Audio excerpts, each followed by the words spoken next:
No último domingo, comemoramos o Dia do Professor. Por isso, o programa de hoje é dedicado a esse profissional que faz a diferença na vida de muita gente. Dia 15 de outubro foi escolhido por decreto do imperador Dom Pedro I, que criou o ensino elementar no Brasil em 1827. Hoje, são mais de 2,6 milhões de professores no país, nos mais diferentes níveis de educação. Porém, apesar da importância, a categoria anda sofrendo com a desvalorização e os desafios em sala de aula. A data nos faz refletir sobre a qualidade da educação no Brasil e o futuro da profissão.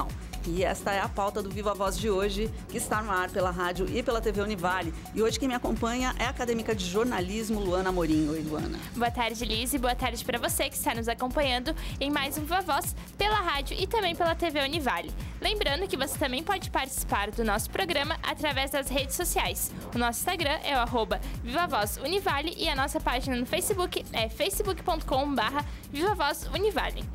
Bom, hoje a nossa conversa é com a Dércia Bezerra Ostin, que é presidente do Sindicato dos Professores de Itajaí, região. Obrigada pela presença, bem-vinda, Dércia. Obrigada, ouvintes, obrigada a participação, ainda mais com esse tema que é central para o nosso país. Pois é, eu acho que a gente pode começar essa conversa levantando alguns dados. A gente trouxe aí o censo escolar, né, que traz algumas informações de uma pesquisa de informações básicas municipais também do ano passado e que apresentou, então, essa informação. O Brasil tem 2 milhões só na educação básica, né, de professores. E em termos gerais, Adércia, quais são os principais desafios que o professor precisa enfrentar hoje no seu dia a dia profissional? Bom, nós tivemos aí ao longo dos últimos anos um avanço significativamente bom nas políticas públicas educacionais. Apesar do Simpro hoje representar os trabalhadores do setor privado da nossa região, de 14 municípios da nossa região, nós sempre discutimos as políticas gerais, as políticas públicas em termos de sociedade e principalmente em termos localizados de educação e aonde a gente dialoga diretamente com a importância da educação pública do país. Até porque nós temos o setor privado de ensino como uma opção. Ele não deve ser um marco final e uma obrigação para a população. A educação pública ela deve ser referenciada com qualidade, até como pressuposto para viabilizar uma melhora significativa do setor privado em investimentos para a categoria. Hoje nós vivemos um patamar um pouco de inversão. Nós temos passado agora, nesse último ano, principalmente, um corte drástico, principalmente com o que se deu com a Emenda Constitucional 95. Então, quando a gente fala de valorização do professor e quando a gente fala de uma emenda constitucional que congela os investimentos em políticas públicas e principalmente em educação para o próximo período, nós já colocamos o marco central da referência daquele que deveria ter os investimentos em formação, valorização, carreira, investimentos dentro da estrutura também educacional do país, sendo fortemente atacados com esta emenda. Leva-se em consideração também que essa emenda, ela, para além de tudo, ela deixa de permitir que a gente cumpra o Plano Nacional de Educação, que não é um plano de governo, é um plano de Estado, que em 2014 nós tivemos aprovado, que trata as diretrizes elementares do processo educacional para os próximos 10 anos. Com a Emenda Constitucional 95, e lá tem trata-se nessa lei uma parte específica, principalmente da valorização do profissional da educação. Então, em tempos de 15 de outubro de 2017, nós não temos muito ao que comemorar, mas temos muito, principalmente, em refletir. O que a gente precisa para o próximo período? Para poder avançar, resistindo e enfrentando isso tudo que está posto para o próximo período. Certo. E bom, Adércia, a Simpro existe em Itajaí desde 1988 e hoje conta com mais de 2 mil professores dos mais diversos níveis da educação infantil ao ensino superior. Atualmente, quais são as principais reivindicações feitas pelo sindicato? Na verdade, uma das questões principais salva as universidades, principalmente as universidades que contam, por exemplo, a estrutura da própria Universidade Univale, por ser uma universidade comunitária, que tem um caráter diferenciado, ela já conta com um plano de carreira, mas 80% ou mais, 90% das instituições de ensino não contam com carreira. O setor privado de ensino não discute carreira. Nós discutimos termos específicos que são apontados para além do processo de negociação, que se dá através de acordo negocial. E nesse acordo negocial não se discute carreira e nem valorização do profissional. Única e exclusivamente, ela parte pelo pressuposto que a gente avança em algumas questões, mas não aquelas que são suficientes para o trabalhador. Um ponto importante é que nós temos uma reforma trabalhista também que esfacela mais ainda os direitos dos professores.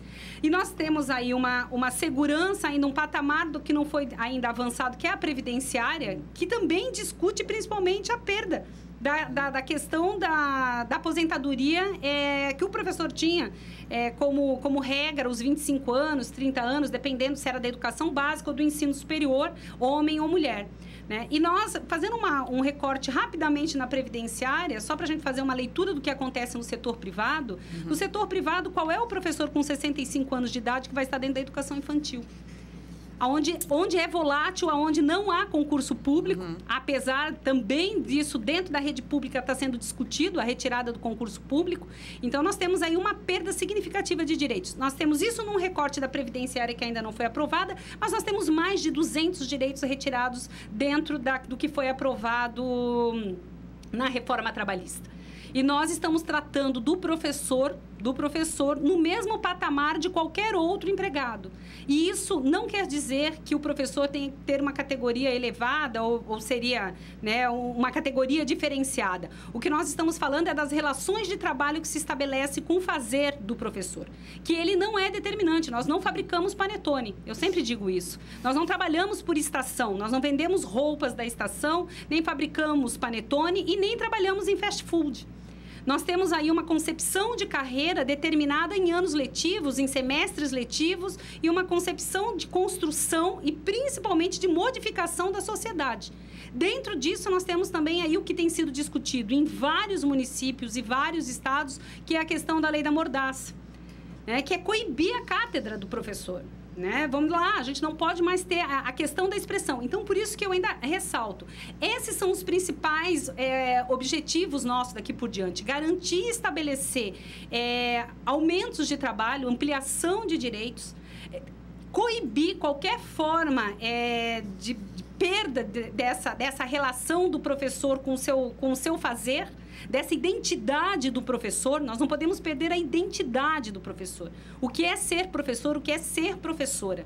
E, nesse momento, a gente passa por uma flexibilização tamanha nessas relações que a identidade do professor, ela vem sendo objeto também de discussão.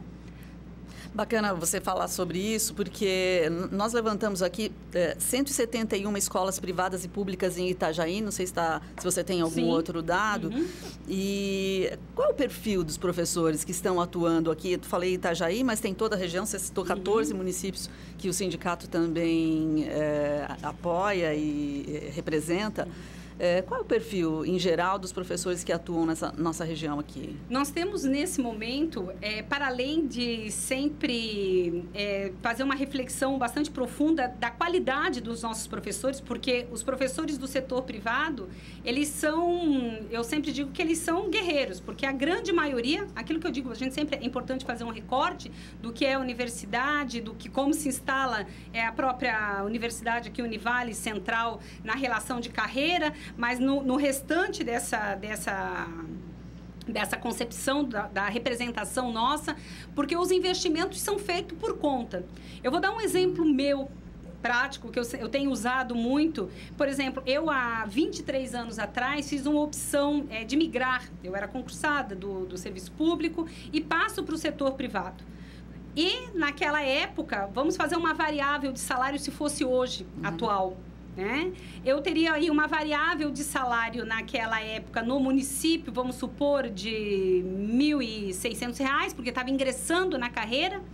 E tem uma tréplica dentro do setor privado que me ofertava inicialmente uma carreira para iniciar com R$ 2.600, R$ 2.800. Eu digo, opa, estou indo. Largo o município que me pagava, na época, a bolsa de estudos, os 50%. Começo a investir na minha formação direta.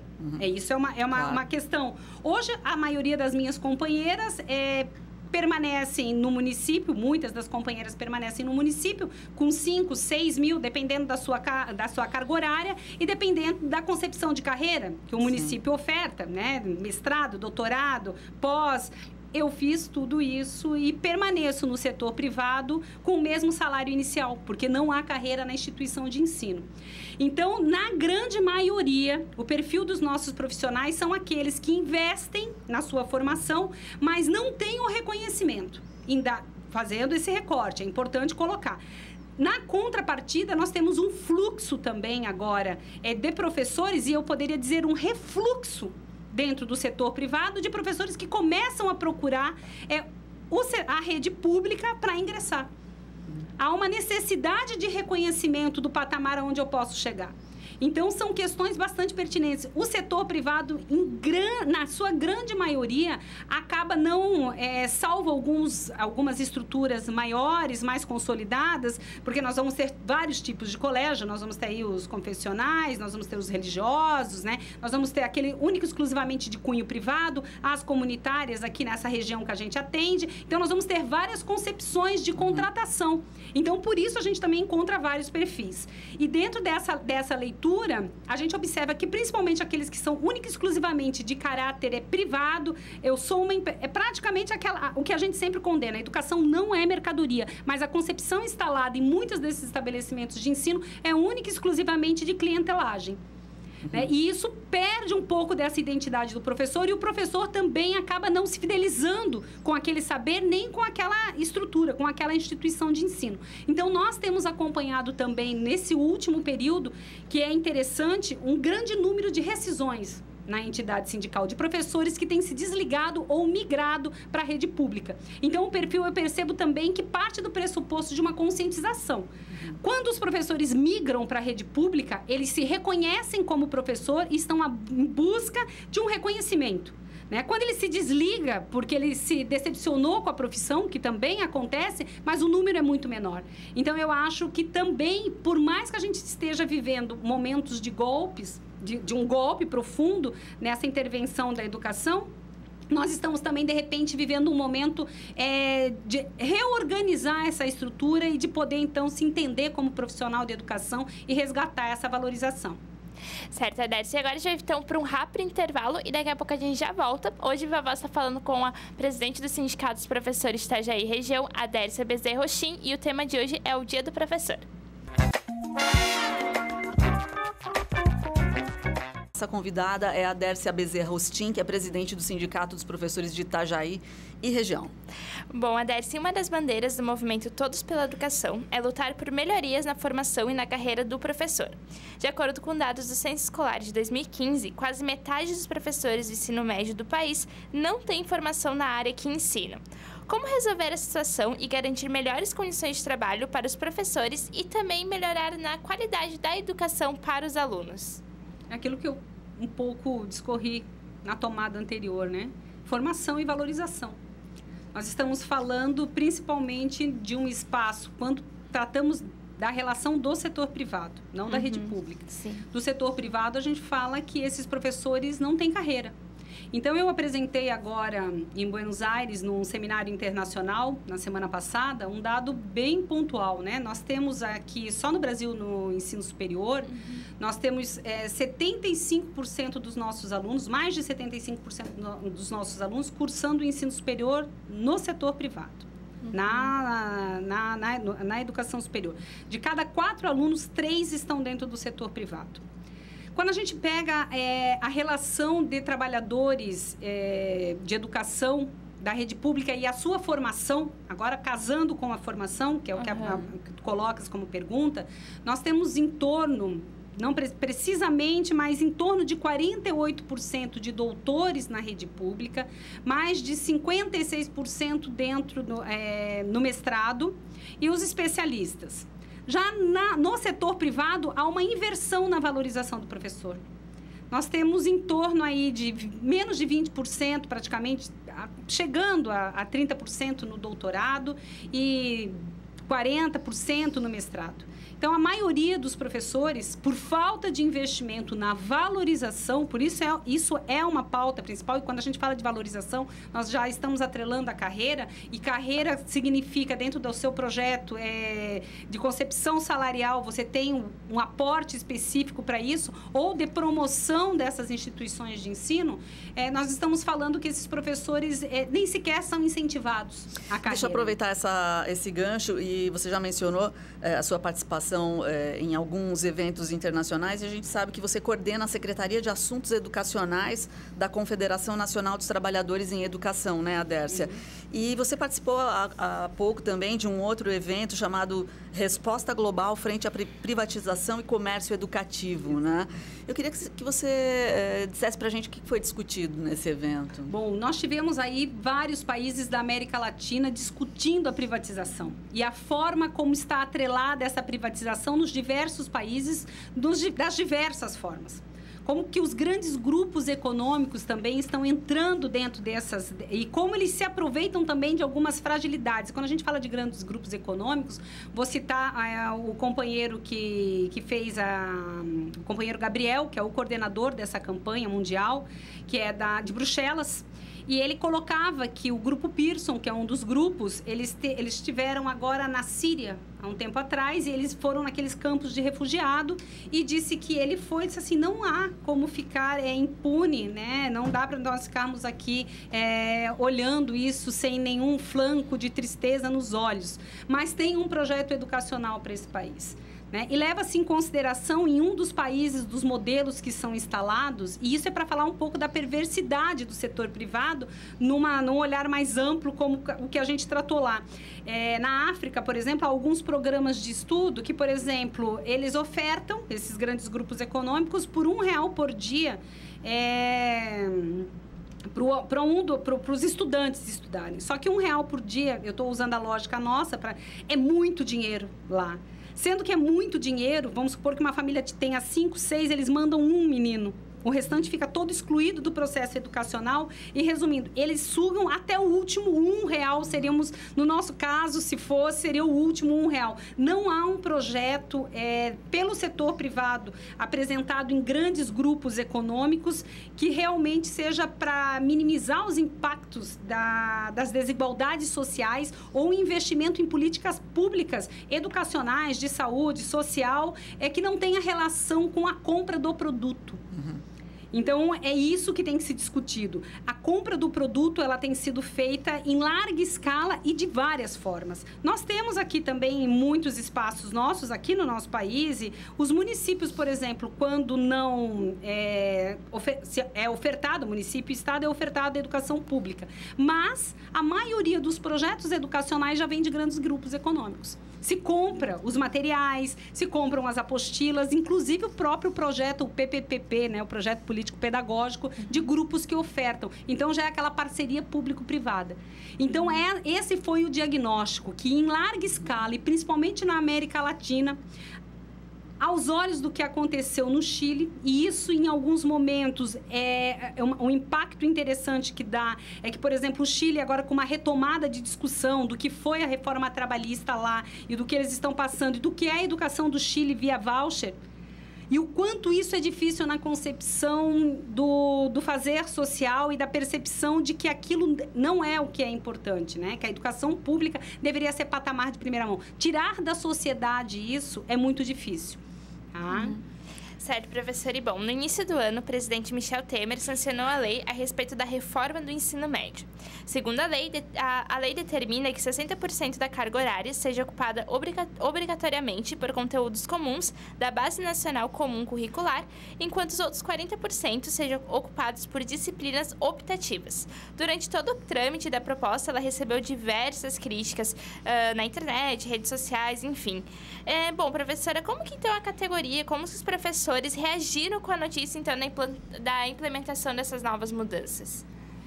Bom, nós vamos aí falar sobre duas frentes, né? Primeiro porque, quando ele sanciona, ele diz que ela foi amplamente discutida. Acho importante colocar que ela não foi amplamente discutida. Nós mesmos tentamos entrar... Isso é a reforma do ensino médio, que tem que estar atrelada à Base Nacional Comum Curricular. Currículo nós já temos. Segundo, da reforma do ensino médio, única e exclusivamente nós queremos acesso aos nossos jovens ao ensino superior. É ótimo, nós precisamos de técnicos, mas nós queremos um conjunto. A nossa defesa é por um conjunto de conteúdos que formem um cidadão. Não uma base que também, atrelada à reforma do ensino médio, fragmenta. Porque nós sabemos como isso vai acontecer no setor privado e sabemos como vai acontecer na rede pública. Onde não houver a inserção, nós vamos preparar núcleos de mão de obra em alguns lugares, e mão de obra em larga escala, que vai ser fragilizada, e principalmente uma mão de obra barata. Então, acho que isso precisa ser feito. Nós temos aí um sistema S voraz em cima dessa reforma.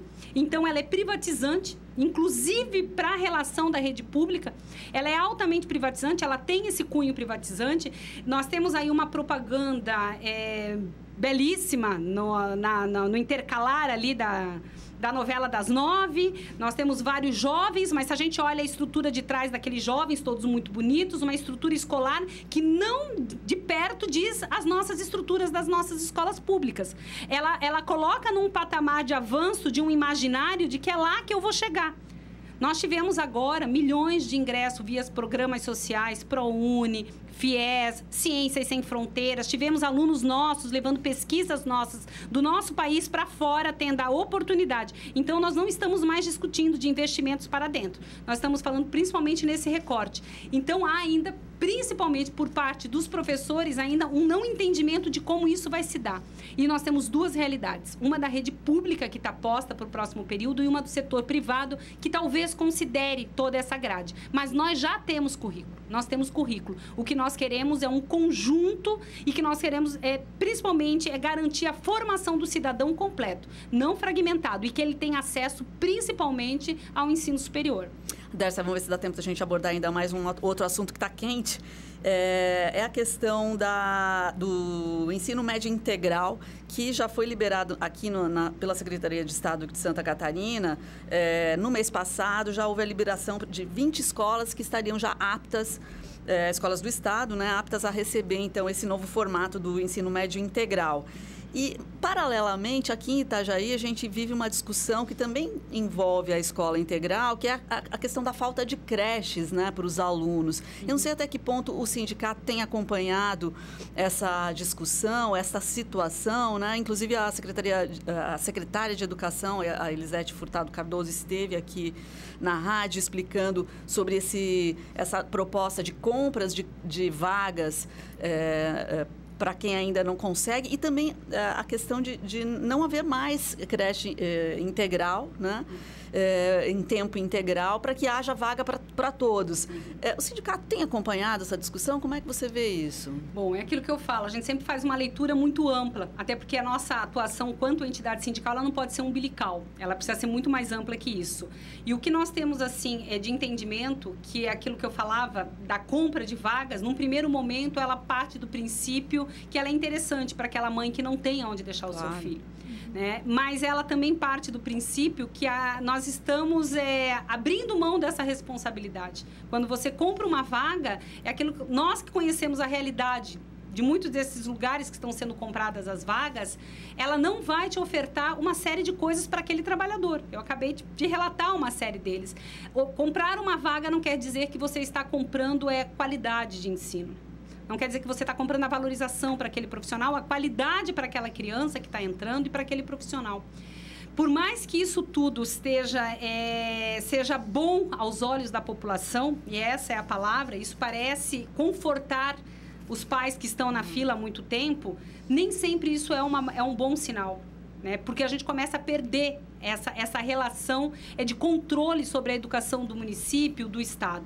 Quando a gente fala um pouco da questão da reforma do ensino médio, a nível mais estadual também, de como está sendo feita, nós sabemos que o Banco Mundial, ele investiu milhões. E foram mais de 144 milhões. Mais de 21 milhões, única e exclusivamente para organizar. E, nesse sentido, quando se coloca isso, ele está comprando toda a estrutura do ensino médio. É isso que ficou posto para o próximo período. Ele quer ter intervenção direta. E quando a gente fala da intervenção direta dentro dessa questão do ensino médio, particularmente, ele está dizendo que ele toma de sobressalto a soberania do nosso país e dita as regras educacionais para o próximo período. Bom, nosso tempo esgotou, a gente tem muito assunto quando se trata da profissão professor, mas a gente quer te agradecer pela participação aqui. A gente conversou com a Dércia Bezerra Austin, que é presidente do Sindicato dos Professores de Itajaí e região. É isso, deixa uma fala final aí para os professores que estão nos ouvindo. Bom, e na verdade, professores e professoras, é isso. Menor que meu sonho não posso ser. Nós vamos seguir na luta com enfrentamento e resistência, principalmente para garantir a soberania do nosso país, pois esse é o nosso papel. Somos lutadores e lutadoras e vamos em frente, com certeza. Bacana, obrigada, Dércia. Obrigada também a você que esteve presente em mais um Viva Voz. E a gente se vê, então, no próximo programa. Até lá!